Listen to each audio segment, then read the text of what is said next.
Hi, my name is Maris, and this is my interview with Hear It.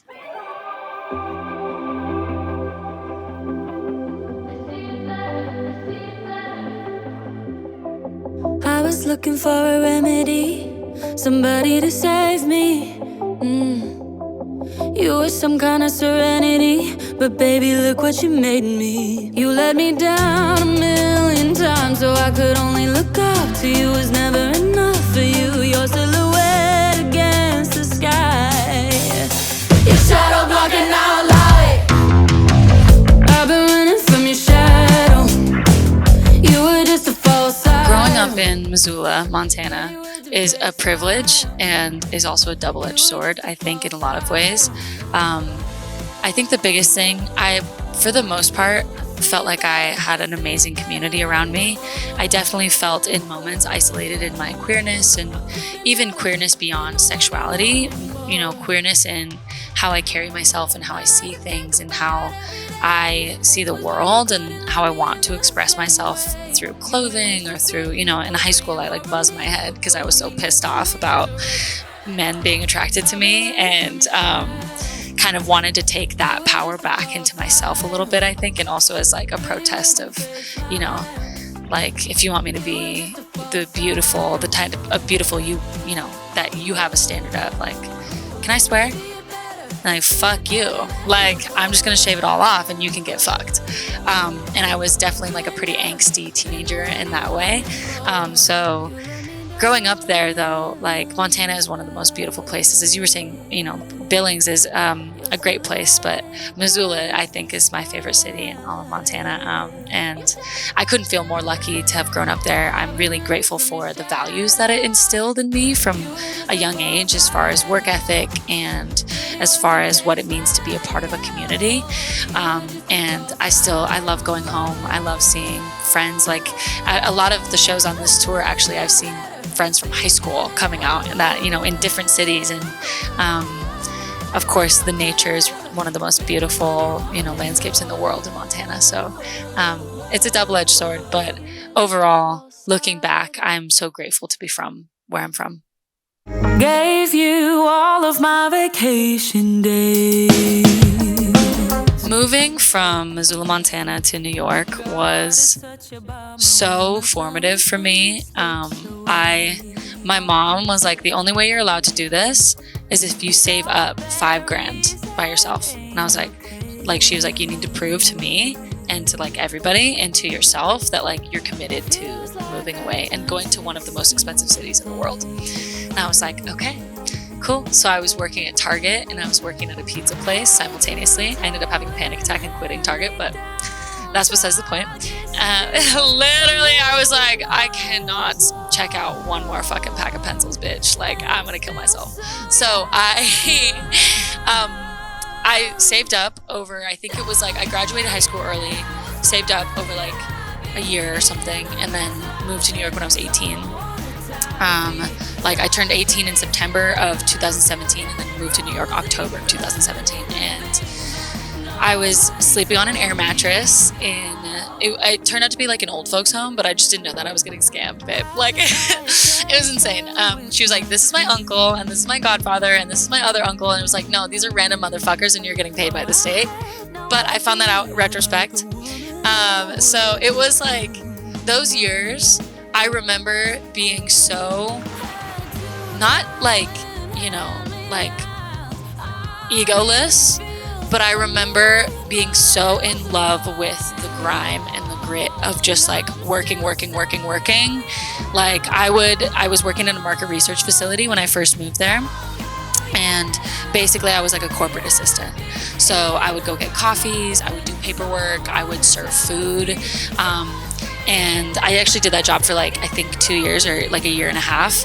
And it taught me just so much about waking up at 4 a.m. to be on the train by 5, to be at work by 6, because I lived in Brooklyn. I couldn't live in Manhattan. It's way too expensive. So I would take the train into Mid-City every single day.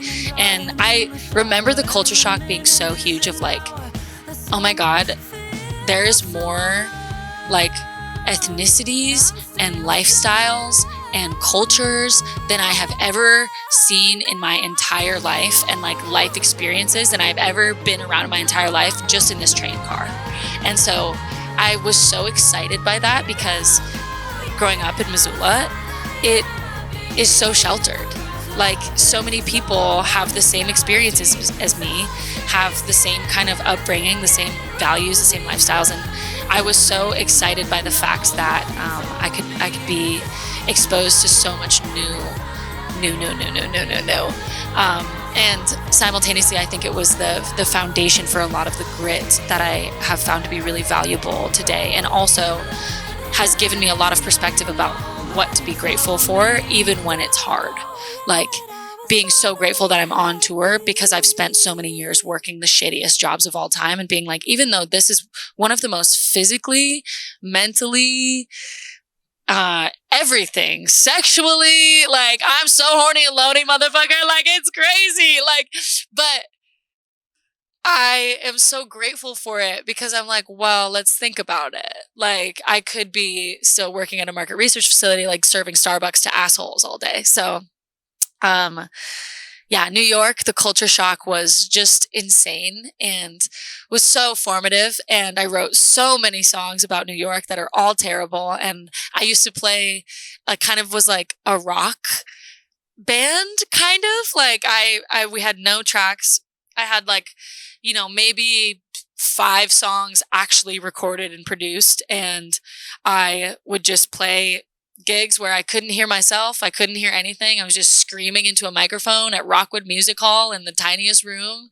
And I will never forget those years because it taught me so much about the spirit of, and I hate to be so tacky, but like the spirit of like rock and roll. And like, I'm really, sometimes I feel like maybe I missed out on, I was kind of intimidated, and I didn't want to take out a loan or go into debt. And I didn't want to ask my parents for thousands and thousands of dollars to like go to school. And I also just am terrible at paperwork. So I was like, fuck all that noise. But I sometimes feel like I maybe missed out on like the community aspect of school or like of a higher education. But at the same time, I really feel like I went a little bit like to the school of life of like, move to a city, sleep on an air mattress, get bit by your landlord's dog, who's also running an old folks home, take the train in, go to work, pay your rent, and play the shittiest gigs of all time. For like 3 years, I lived there. And then to the point where I got to the point, like, I think the last gig I played was March 10th of 2020. And I remember it like so vividly because I was opening for Macy Gray at Brooklyn Bowl and played that gig. And that was kind of, not to bring it up, but COVID happened. And I remember like people were passing out on the trains. I remember it starting as like, wash your hands, don't touch your face, like little, in the trains, they're like, just a friendly reminder, like, don't touch your face and wash your hands and like, whatever. If you're sick, stay home. And I remember then that slowly turned into like people passing out, and then like trucks full of bodies and like all that kind of stuff. And it was such a surreal time that then I moved back to Montana because I was scared. Like, I wanted to be with my mommy, because I was so scared. And, she also is like such a mama bear and so protective. So she was like, get your ass back to Montana right now. And then I spent a little time in Montana, just no job, no prospects, just making music again the way that I used to in high school, where I just put up my little camera, record covers, and fuck around in GarageBand forever. This is before I upgraded to Logic too. So it was like still very like, chump change compared to the kind of stuff that I get to do now and the kind of people I get to work with now. And, then I was like posting covers on Twitter, and, somebody reached out to me and was like, if you want to make pop music, like, you need to be in Los Angeles. And I was like, well, I can't afford to live in New York anymore. And like, I got to start fresh anyway. I might as well move to Los Angeles. And then I did. And it's been like 3 years now, 3.5 years. And so much has kind of changed. I think the biggest thing for me moving from New York back to Montana and then down to Los Angeles was having to have a car. I hate driving. I love being a passenger princess. I hate being behind the wheel. You love to drive? Okay. You and me road tripping, you drive. I'll be in the passenger seat. Like, I can read, I can write, I can like sleep. I fall asleep instantly in the car. Like, so if you're passenger, okay, so because otherwise you got sick. Okay. Oh, my little brother's like that. And so moving to Los Angeles, I hated that I had to drive everywhere. I felt so isolated. And then now I'm in a neighborhood that is very walkable and just feels good to like stroll. But I don't think I'm going to stay in Los Angeles forever. I think I'll probably either move back to Montana or find a new place to settle in. But yeah. What I gotta do to get you to want me? Pick me out of the crowd just like in the movies. It's always been there for me. Music came into my life. I mean, my mom always like makes the joke that like I was singing before I could talk because she'd put on Barney and I'd be like humming the melody. I'm like, I love you, you love me, right? Like, and then you find out all the fucked up stuff about Barney as an adult and you're like, oh, like I wish I didn't know that actually. So music I've always loved, and I've always been loud. I've always been expressive and sensitive and had big feelings. And I think really though, the moment that changed everything for me with music was my parents got divorced when I was like 6, and my dad lived in the middle of nowhere. And so like no kids around to play with. And like, I'm one of 5 siblings, but my older siblings are kind of, they had like moved on a little bit. They were in their teens and they were doing whatever. And then my younger brother, like we hang out and we're besties now, but like we're only 3 years apart. So I think sometimes we butt heads a little bit, especially when we were little, because he's like so athletic and so kind of like jock vibes. And I'm so, artsy fartsy, sensitive, cry all the time. But now we're besties. So I'd spend a lot of time by myself walking around, and I would just sing like to myself all the time. And one day my sister Kelsey came home from school, and she had just she was going to college, and she had just gotten a MacBook for architecture. And she was like, there's this really crazy app on the MacBook called GarageBand. And she was like, do you want to like sing into it and just see like, and I still remember the little song that I wrote that day, which is so dumb, but it was like big feelings for a little kid to have. And my older sister Raleigh would burn me CDs of like whatever she had pirated at the time. So it's like it would literally, and it would be like DJ like protein shake or whatever the fuck, and I would be like, then I'd hear the song on the radio and I'd be like, why is this A like slow, and B, because you know how they speed them up, to like, why is it slow, and why is like, where's my DJ? But then it turned out she was just getting that shit off the internet for free. And so I would listen to those songs over and over and over again, and I still do this as an adult. Like if I'm feeling really anxious, my family calls it dancing about. I put my headphones in and I listen to my own music because I feel like I'm making music that is caught up with my tastes a little bit. But when I was making music I hated, I would always listen to other people's music and dance around and picture how I would build the stage, what outfit I'd be wearing, how I would dance to it, how people would react, and so it's kind of just always been my like North Star, music. And I also have like a severely codependent relationship. I left my AirPods at a fucking hotel in the middle of nowhere. And I literally was like, guys, I went 2 days without them, tried to ship them back to my house so I could pick them up when we stopped in LA, and they didn't get there in time. And I literally that morning like went out and bought new AirPods. I was like, I can't. I'm sorry. The world is too much. Like sometimes I get overstimulated. I need to put my headphones in and I need to like literally dissociate. So, yeah, it's a codependent relationship now, but music and I have a very long and everlasting love story.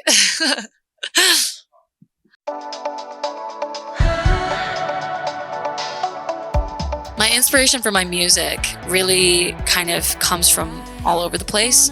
I go through hyperfixation phases.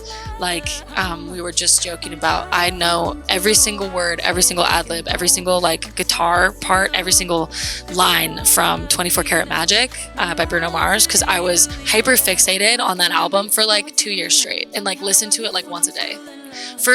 That's like over 600 days.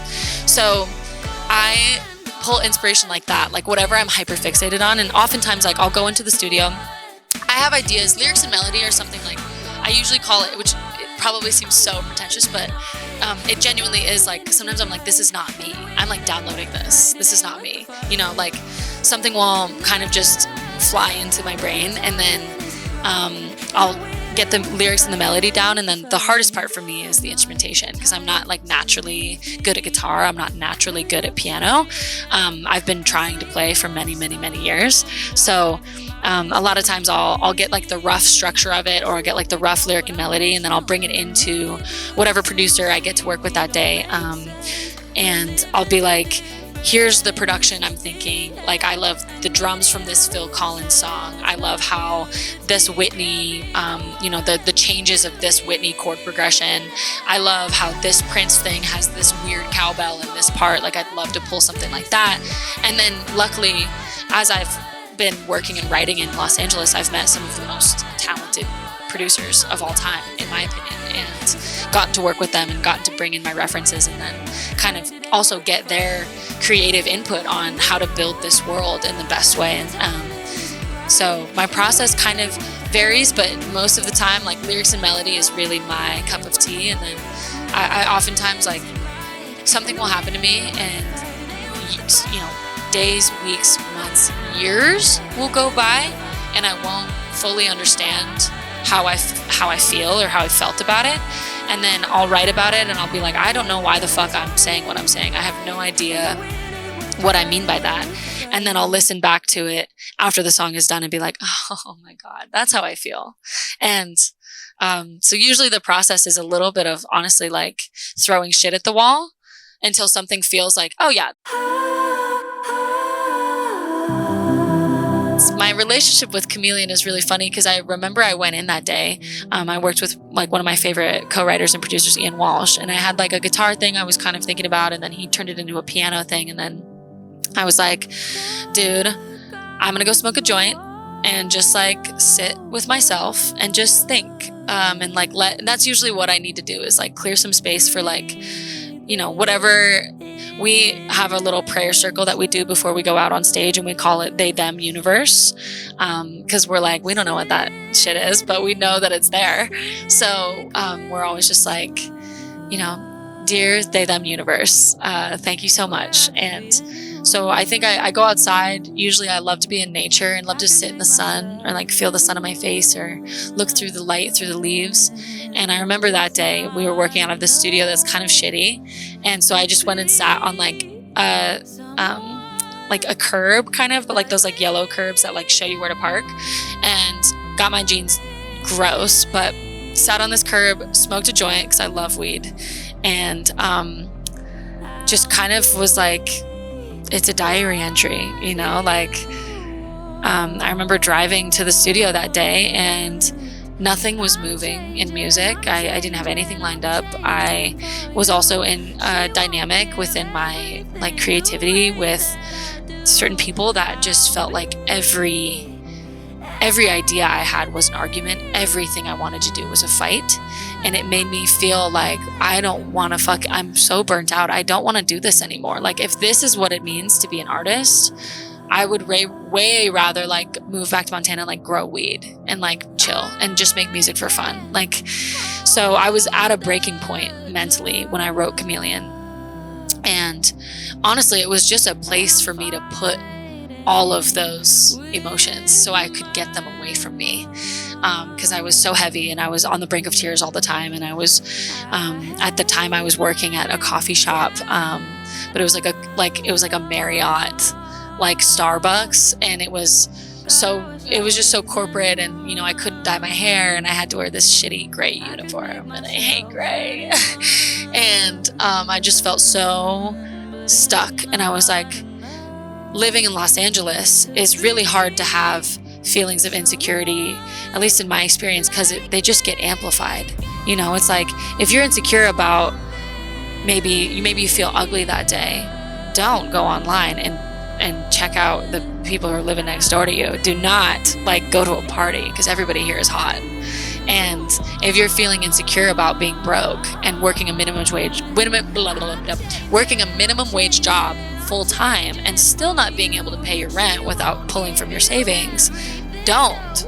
go talk to somebody in LA that is like living in a house in the Hollywood Hills that they don't pay for, you know, it's going to make you feel worse and worse and worse and worse. And I think I was in this dynamic at the time with the people around me that are trying to support me in making music, where I was just like, I will be anything you want me to be. Like, just believe in me, just see me for who I know I can be, but I'm not that yet. And I'm so insecure that I'm not who I can be yet. And so Chameleon and I have a ever-changing, really dynamic relationship. I love how she connects to people, and I love how she gives people a space to admit that they don't always feel like themselves, and that they have, I'm embarrassed that I've changed who I am to try to appease other people, and that I've been quieter, I've been a different color, I've shape shifted to try to be people pleasing, to try to be what somebody else wanted me to be, and it didn't even work, you know? So Chameleon and I, we have a very interesting dynamic, but I love that song. I love singing it. It's fun to sing. And afterwards, you'll see tonight, I've been doing this thing because I feel so fucking weird. After I get up and I'm like, okay, that's the one ballad in the whole set. I'm like, okay, can we all just like take a second? And I make everybody hug themselves. And I'm like looking in the back of the room, like, who's not doing it? And I'm like, just say it with me. Like, I love you just the way you fucking are, bitch. Because I feel like if I could go back and just say that to the person who was like painfully trying to fit into these molds that other people wanted me to be in, and just be like, I love you just the way you are. I get embarrassed to perform it because I feel like it's just 3 minutes of me just fully indulging in self-pity and kind of my own woes. And there's so much going on in the world that I feel like spending that amount of time just being like, I'm insecure that I'm tall, and I'm insecure that I'm poor, and I'm insecure that I'm this and this and this, is like very non-productive. But I also have started to really connect to it and love it since I have been performing it live and been seeing how much it means to some people, and had the like total kind of surreal experience and privilege of singing it and watching people sing every word back to me, and watching people hold their chests and cry. And so I think even though I'm embarrassed about those feelings, it's like I'm definitely not the only one who has them.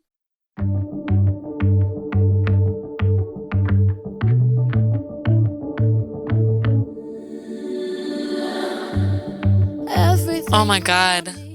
Well, it was a big year. That's pretty cool. It was playing Boston Calling. My first festival was unreal. And honestly, I think I'm kind of spoiled. And now my perception of festivals may be tainted forever because they treated us so well. I got to work with my amazing music director, Jacob Herlick, and he is Berkeley alum. So alum, however you say it, I didn't go to school. And he was like, had this brilliant idea. I was like, I don't know how I'm going to pay for a band. You know, I don't know how I'm going to fly people out. I don't know how I'm going to pay people's rates. I don't know how I'm going to do this. And he was like, well, what if you hire Berkeley students who are already in Boston, and we'll do it because they want to be a part of a festival, and we'll also be the cream of the crop because they're fucking got into Berkeley. I was like, that's a fantastic idea. Let's do it. And so he arranged like horn sections. We had a saxophone, a trumpet, we had bass, keys, guitar, percussion, and we had 2 dancers, and it was life-changing. I had a jumpsuit similar to this one, same brand, Wagner, that I also found at a vintage store, and Maya Michi Morrison worked with me. I like sketched it out on paper. I was like, I want to have rip-off legs and I want to have rip-off arms because I love outfit changes, but I'm working in a budget. So how do we make an outfit change work on stage? And you'll see tonight, there will be an outfit change tonight. So it was so amazing. It was such a whirlwind. I was completely dissociated the entire time, and it was awesome. After it was done, it was a hard come down, but I also, while I was in Boston, I think what completely changed my perspective, and I feel really grateful that kind of, I had the idea of like, going back to like growing up in Montana, music education is something that I feel like I kind of had to fight to be, to feel like I was able to get. And I still had a very wonderful experience within music education, but it was very much like we're always fighting for our funding, you know? And so going to Boston and just in my project in general, I was like, I would love it if everywhere I go, especially when I'm playing a big ass festival and I have the opportunity to use that kind of leverage to uplift a community of like the people who are actually making the big difference, like music teachers. And so I looked up like nonprofits, music nonprofits in Boston, and Boston Music Project was the first thing that came up, of course, because it's like all the buzzwords. And so I DM'd them on Instagram and I was like, I don't know if you guys like work with artists, but like if there's anything that I can do or that I could be a part of while I'm in Boston, I'm playing this festival and like I would love to meet you guys and work with you. And they responded and we got it all set up, and I got to go perform for like 150 like young kids. And basically Boston Music Project is a nonprofit that brings music lessons to schools that have been redlined. So in communities that are not as wealthy, a lot of the schools don't have the student amount or the general funding to pay music teachers. So these students just won't have access to music at all. So Boston Music Project brings teachers to the schools to facilitate music education. And I'm actually working with them again when I go back to Boston this time around. But I was really grateful that I had the opportunity to work with them before I played the festival, because it was like, just reminded me of like, what the fuck is the point?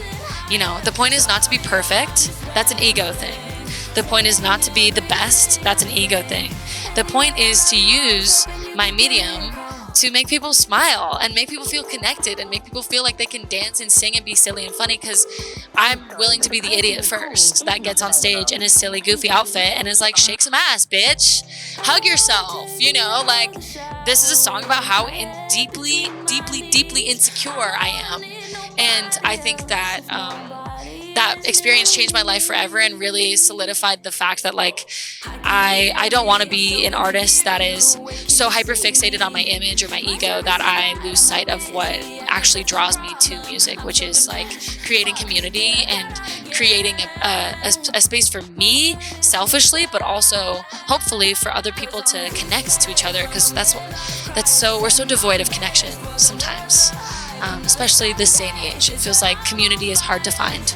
So playing Boston Calling, getting to work with Boston Music Project like blew my mind. And then going back to Montana and playing Pride, I saw people from high school that I had no idea were trans, or I had no idea were super gay, you know, all dressed up in rainbow flags, holding their hearts and crying their eyes out while I'm singing Chameleon. And I'm like, we sat next to each other and we never talked about this, you know? So it's been a huge year. And that was like me at Missoula Pride, because I'm a bitch on a budget, was just me in like tracks. It was literally like karaoke of just me running around on stage, and like there was technical difficulties and I ended up giving everybody honey shots, like from my like honey that I had on stage. And so I was just like, open up, like everybody's getting slutty with this honey. I'm like so yeah, I've been very lucky this year. It's been a great year.